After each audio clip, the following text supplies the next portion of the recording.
akan membahas mengenai salah satu topik dari psikologi, yaitu psikologi forensik, mulai dari pengertian hingga penelitian yang terkait dengan psikologi forensik.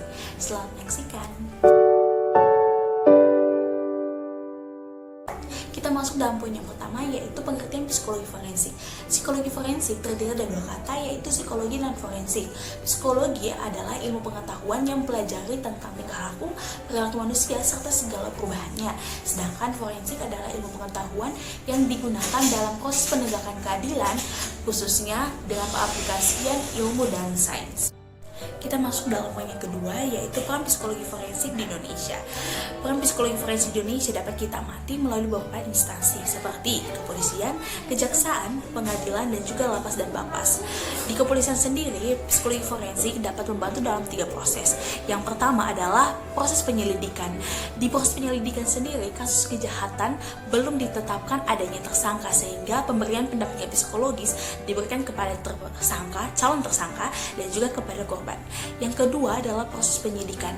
Dalam situasi ini, dalam satu kasus kejahatan, kepolisian sudah menetapkan adanya tersangka, sehingga proses pemberian dukungan psikologis diberikan kepada tersangka. Dan yang ketiga adalah memberikan pendampingan psikologis kepada saksi ahli dan juga saksi. Lalu peran psikologi forensik yang kedua adalah di kejaksaan.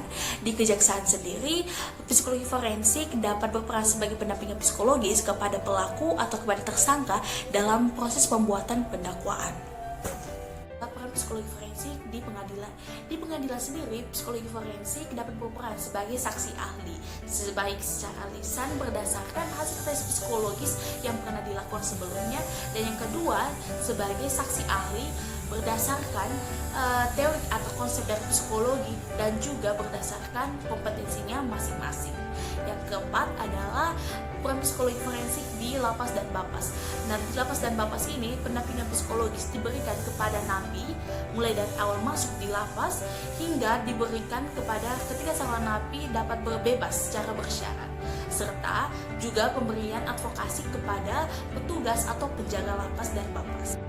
Kita masuk dalam poin yang ketiga, yaitu bagaimana caranya menjadi seorang psikolog forensik. Untuk menjadi seorang psikolog forensik, kita harus memiliki sertifikasi yang telah dikeluarkan oleh LPI Psikologi Indonesia. Nah, sertifikasi ini diberikan kepada lulusan S1 Psikologi ataupun ilmuwan psikologi yang telah berkecimpung lama di bidang hukum, khususnya peradilan pidana. Selain daripada itu, ada beberapa skema yang harus kita lalui, yaitu yang pertama, criminal profiling. Criminal profiling adalah kemampuan ataupun gambaran dari kepribadian seorang pelaku. Yang kedua adalah otopsi psikologi.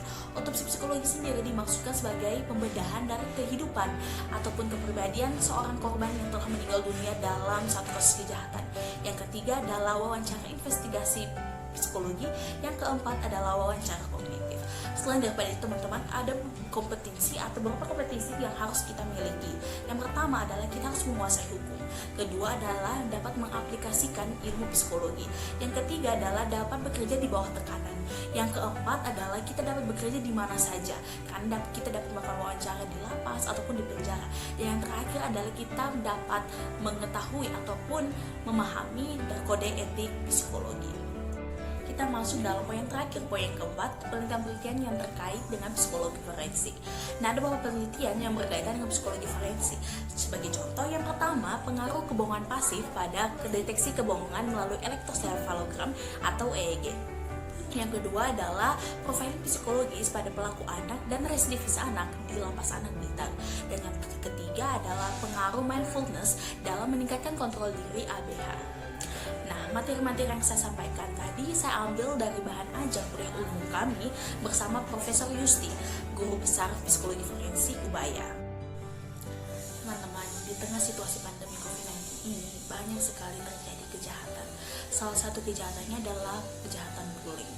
Psikologi forensik, teman-teman, dapat digunakan untuk mencegah ataupun menanggulangi kejahatan tersebut dengan cara mengedukasikan kepada masyarakat bahaya bullying dan resiko-resikonya. Para pasien ataupun pasien yang telah sembuh harusnya kita sayangi, bukan kita lukai. Teman-teman, demikianlah video saya kali ini. Semoga bermanfaat untuk teman-teman. Terima kasih.